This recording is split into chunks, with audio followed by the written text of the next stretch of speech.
Hey there, and welcome to my channel. My name is Crafty Kathy, and I am so happy and thankful that you stopped in to craft and spend a little time with me today. This week I've been working on some farmhouse decor for you guys. I was actually inspired by a calendar, believe it or not. It has the most gorgeous pictures in it, and I got to thinking it's been a while since I've done farmhouse on my channel, so we're not going to waste any time. Let's jump on in. Now, I can't talk about this gorgeous calendar without showing it to you guys. I got this from one of those stores. It's like the Amazon bin stores, you know, where one day you pay like $5, the next day it goes down to $3, and they get all their stuff from Amazon. Now, these calendars were over in the corner. There was all different kinds, and the lady said, please take those, they're free. There was about 6 of these that had this farmhouse scheme in them, and honey, I took every single one of them. And guess what? I'm going to give them away to you guys. So if you're interested in being one of the winners of one of these calendars, just go to the comment section and put the word calendar down there. That way I know you're interested. Now, this is like coated with vinyl or something. It doesn't feel like regular paper. I can't really describe what it feels like besides to say it kind of feels like vinyl. Anyways, I went through this calendar and I picked out 4 pictures that I absolutely loved. One was the barn, and then the second one, of course, is going to be the chickens because you know I'm a crazy chicken lady. I also picked out the beautiful cow because I thought it just kind of went with everything. And then the very last one that I'm going to take is going to be this little old fat pig in the back. What I'll do is show you how I did one of these because I did them all the same and it would be so repetitive and boring if I went through every one. I just opened up these canvases that I have and we're going to do a reverse canvas method. And that's just where you simply take your X-Acto knife and you cut on the outside portion of the staples. And then you just pull that canvas part off. But hold on to it because we are going to use it for the backing. That way our pictures look nice and cohesive. Now we're going to stain our frame. And I used the Dixie Belle Tobacco Road Gel Stain. And to me, this gel stain, the color of it and the feel of it is a lot like the Waverly Antique Wax. So if you have the antique wax, just use that. I just put it on with a simple brush and then I just wipe off the excess with the baby wipe. And I went all around my frame, making sure that I get inside the inner portions also and on the outside. Then I just laid my picture down behind the frame. That way I know exactly where I need to cut at. And I use this little instrument. I'm not really sure what it's even called, but I know I got it off of Amazon. And the sides of it are they're like little rounded balls on the end of it. And you can use it to show yourself, like, you know, show the lines and stuff where you need to cut. I just went around the frame just like this thing was a pin, and it showed me exactly where I needed to cut at. However, with this calendar being this different material that it is, like I could literally fold it and just rip it, and it was so easy. And when I kind of tore it, it gave it that look that I like because you know I don't like straight edges anyway. And it just gave it a perfect look, and it was just so easy to do. I didn't even have to pick up my scissors to do this part.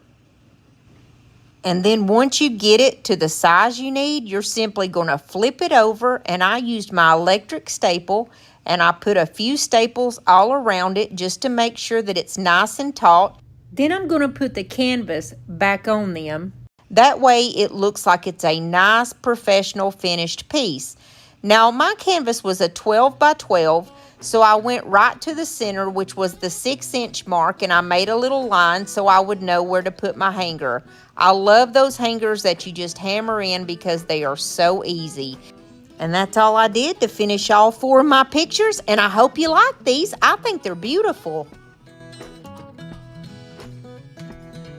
Well, I wanna take a ride in the wheelbarrow in your mind. Take me all around to the thinking places where you spend your time. Ain't no place I'd rather go, yeah,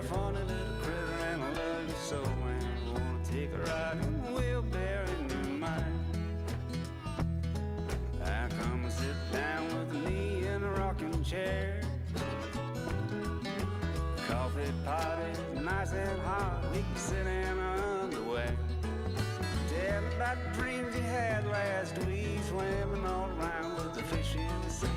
Come sit down with me in a rocking chair. Moving right into DIY number 2, and FYI, this is my favorite one. I got this piece at the Goodwill the other day, and I don't know what it was originally used for. I got it for just $2.99. I'm thinking that it must have held some kind of pictures in these 4 windows here, and somebody just took the back of it off.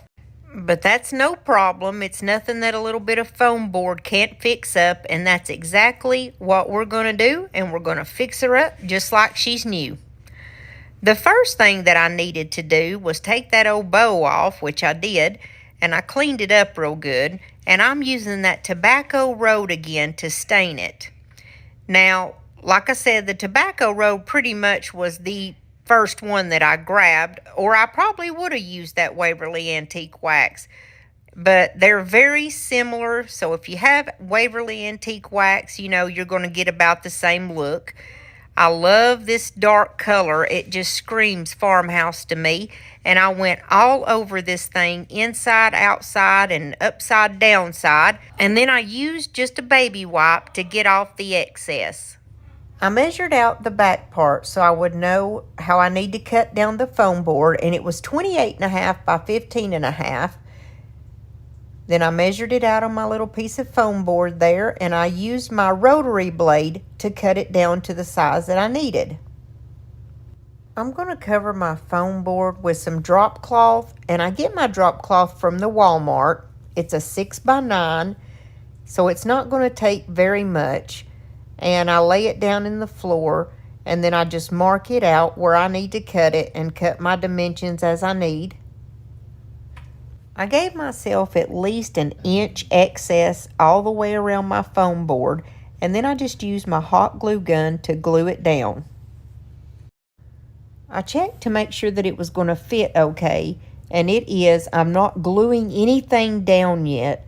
And then I just took a pencil and I kind of went very lightly around the open areas. That way I know exactly where I need to put my print and what area is going to be covered up. So I pulled out my stamps, and the ones that I'm going to use is the IOD La Campagna. It's got like very rural, I can't say that word, rural scenes on it. R-U-R-A-L, okay, never been able to say that word, but it's got like little cows on it, chickens, a sheep. It's just really nice and pretty, and it goes with this whole scheme. Now, I don't know if I've ever used this stamp before. This came out in their spring collection, and when you first get these stamps, you have to run like a light sanding sponge across it. I just go one way and then I turn it and go the other way. And the reason for that is you're getting any kind of like excess off of it that may have came during the shipping that the factory had left on there. It just helps your stamps to be very vibrant and have that gorgeous look. You only do it the very first time you use it, and then you never have to do it again. Now, you know as well as I do that one of these stamps that I'm going to pick is going to be a chicken. Now, there is a huge rooster on one of these stamps, but he's kind of too big to go in the spot that I need. There's actually that one big rooster, and then there's 2 separate hens with little chick babies running around. There's like a strawberry patch on here. There is a steer laying down and then standing up in a different scene, a little sheep. I mean, there's all kinds of stuff on these stamps, and don't forget the florals that's on these stamps. And that's the first thing that I inked up, was some of these florals that I thought was really pretty, and I'm going to stamp it at the top. The way that you do these stamps is when you lay it down, you're going to hold it with one hand at all times and kind of give pressure with the other hand. And that helps the stamps get a good, even, go at it. Now, this thing that I'm using to put my stamps on is called a thin mount. I really like it because it's got the lines and the grids on it. And so I can put all my little chickens like where they actually look like they're standing on the same ground. You know what I mean? They're not like at different levels or anything like that. But you'll notice here that I hold it still with one hand and then move it around with the other. Now, the ink that I like to use is the archival ink. I get it off of Amazon. I think it's only like $8, and it's a permanent ink, which I like that. And I just want to show you this steer. It's one of my favorite ones. I think it's so pretty. And look how pretty that is. He's just kind of standing there like, moo. And I just think he's so pretty. I wanted to double stamp it because I was afraid I didn't get it bright enough the first time. And then I immediately wipe off all my stamps right away with a little baby wipe, and then I just kind of wash them off later. But I don't worry too much about it because 99% of the time I always use the black ink. So it's not like I'm putting any other color of ink. But you can use ink or paint with these stamps. And if you want to try some of the IOD stamps or the DIY paint or anything that you see me using in my videos, y'all know the drill. Miss Lori over at Milton's Daughter has most of the supplies that I use. I always leave her down in the comments and the description box so she's easy to find. And the reason why I talk about her every time is because if I don't, somebody's going to ask me, where do I get those stamps? I love them. So I always just throw it out there so you know about Miss Lori. And while I've got a minute when I'm showing you these stamps, I wanted to mention, if you like this video, please give it a thumbs up because that really, really helps me out on YouTube. It helps them to push my channel out there to people who've never seen me before, and it just helps my channel out so much. Also, if you haven't subscribed, please subscribe to my channel. We'd love to have you here in our family. Now here I'm just using the typesetting stamp. It's from IOD also. And I'm just kind of wiping off any of the excess that I may have got on my thin mount. And you see what I'm going to do is the same thing as flip it over. And when I drop it, I am committed. You don't move it after you drop it down. I'm going to hold it with one hand at all times and use the other hand to press through to get my wording on there.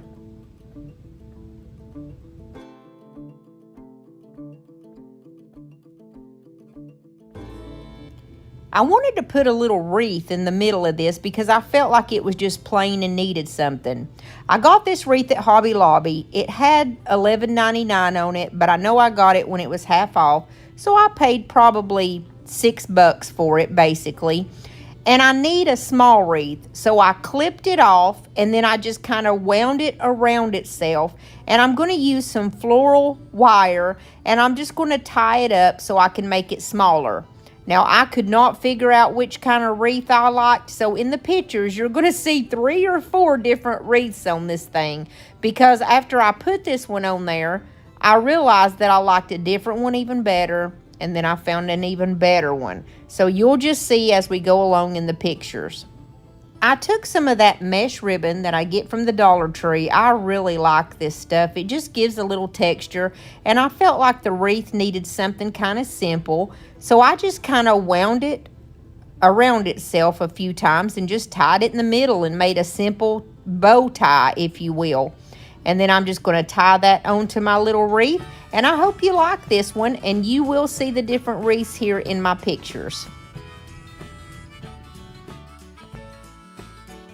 She thinks I'm a little lazy. I think she's a little crazy. We like summer and we like spring, watching wrestling in the ring. She ain't shy, she speaks her mind, tough as nails and smooth as wine. We burn hot as kerosene, baby, we got our own thing. She ain't skinny and I ain't tall, and that don't bother us at all. I run naked through the yard, she flash every police car, drinking wine and getting tired, shooting out the damn street lights. How does she put up with me? Oh, baby, we got our own thing. We got our own thing. We don't need no rain. We ain't rich, but son of a, we're a hillbilly king and queen. Life don't seem so hard with you beneath the stars.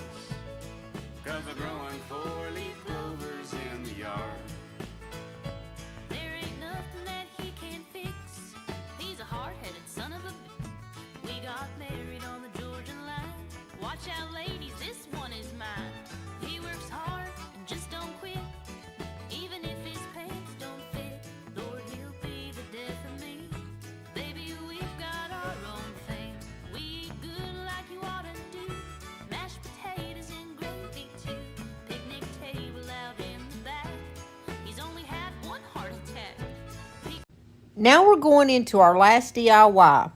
I felt like this makeover room needed some type of a floral, so I've got like a little flower pot from the Dollar Tree, and I wasn't sure if I was going to use anything besides the napkin, so I have one of those little Chalk Couture. It's not Chalk Couture brand, it came from Amazon. But anyways, I'm just going to lay down a little bit of wax paper, and I'm going to just kind of messily go all over the bottom part of my little flower pot here. And I'm using the color Beadboard by DIY Paint. And it doesn't have to be perfect by any means, because we're just going to cover it up with a napkin anyways. But I need the white so that that napkin will pop. We're going to do some decoupage, and I'm using my liquid patina. What I do is just put a little bit on my pointer finger and my thumb, and that way I can separate the layers of my napkin. Now, I got this napkin from Temu, and it's kind of a cheap napkin. It only had one layer on the back, so I went ahead and peeled it off. I wet the end of a little paintbrush, and I just go all around because we don't do straight edges. And I'm just barely wetting it, and then I'm just tearing the edges because it looks more natural when you do that. Now, I'm going to attempt to put this whole napkin on my little flower pot. But as you can see, it doesn't go around perfectly. I'm going to go in small sections. I just lay my napkin down. And this is a very, very thin napkin. And I put a very, very, very small amount of that liquid patina down. I mean a tiny amount. And then I just kind of lay it down. And then I'm going to pull out my saran wrap and get my piece to where I can just kind of lay it down over it and pull it down taut, because that will help get any wrinkles out. Now, since this napkin is so thin, I really could not avoid some wrinkles, but they didn't look bad. It actually looked good on this. Some things look good with a little bit of wrinkle to them. So I went all the way around this and did that same thing. I would put down a little bit of the liquid patina, and then I would grab my saran wrap and kind of pull it down taut, and then go over it with my finger. And that way I'm getting out the most amount of wrinkles that I possibly can. But there was no way that I could get every single wrinkle out of this. Now, when I got to the area where that napkin stopped, all I did was just take a small piece of another little piece of napkin and lay it over that. And I just literally decoupaged it right over the top of the other one. You can never tell once you get it all on there. And that's another reason why it's best to have a white background when you're decoupaging, because it makes that napkin pop, but it also hides any imperfections. I took my little sanding sponge and I just went all the way down around the bottom to get that excess napkin off. And it comes off very easily. And then I worked with that saran wrap just a little bit more to make sure that we could get the most amount of wrinkles out that we possibly could.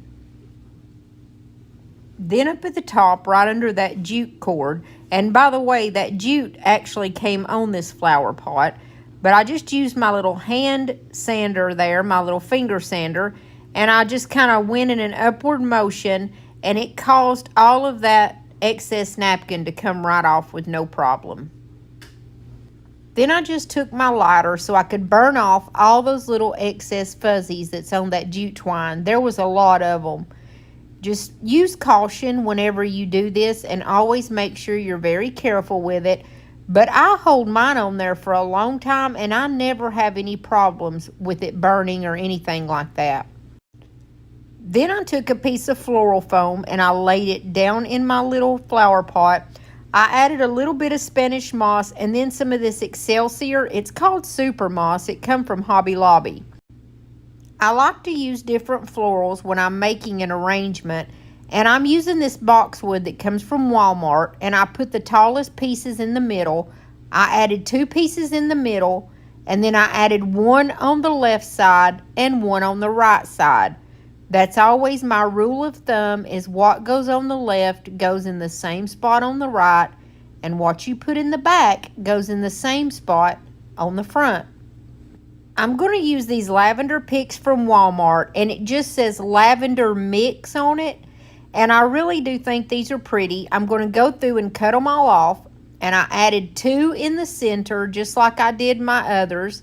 I'm going to add 1 on the left and 1 on the exact same spot on the right. And then I'm just going to kind of fill it in. I went in the very back and I added a couple there. I actually ended up using about 2.5 of these stems of these flowers. I added 2 more in the back, and then I'm going to add 2 more in the front.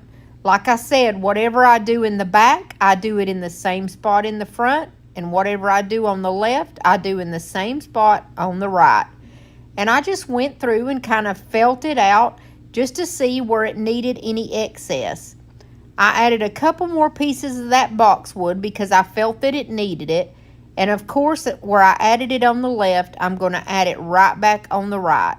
And then I made sure that I kept fluffing it out just to get it placed where I needed it to go.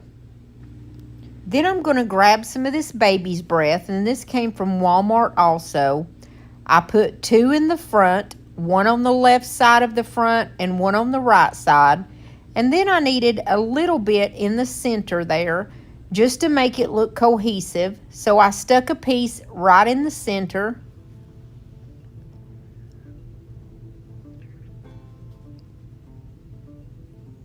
And then I stuck 1 more piece in the center just to make it a little bit more fuller.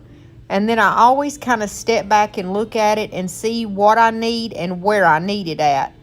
And here I'm just adding in 1 or 2 little pieces of that lavender because I felt that it needed it. I added 1 on the left and then another on the right. I hope you like this one.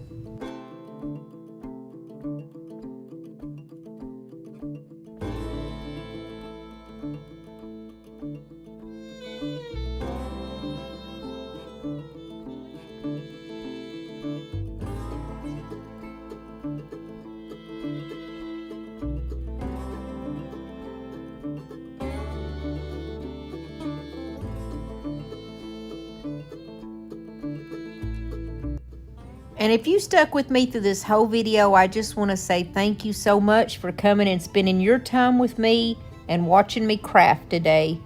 I enjoyed my time with you as I always do. And right now, my videos are every Monday and Thursday at 7 o'clock Eastern Standard Time. And I hope that you would subscribe if you haven't already, because we would love to have you a part of our family here.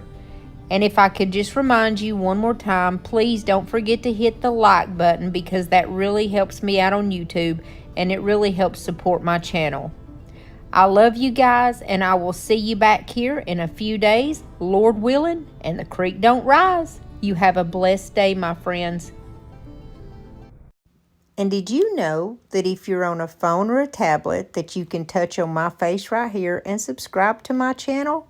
You sure can, and I would love for you to do that. Also, I have another video right here. If you touch on it, it'll take you there in just a minute when this one's over. And I will talk to you guys real soon. God bless you and your families.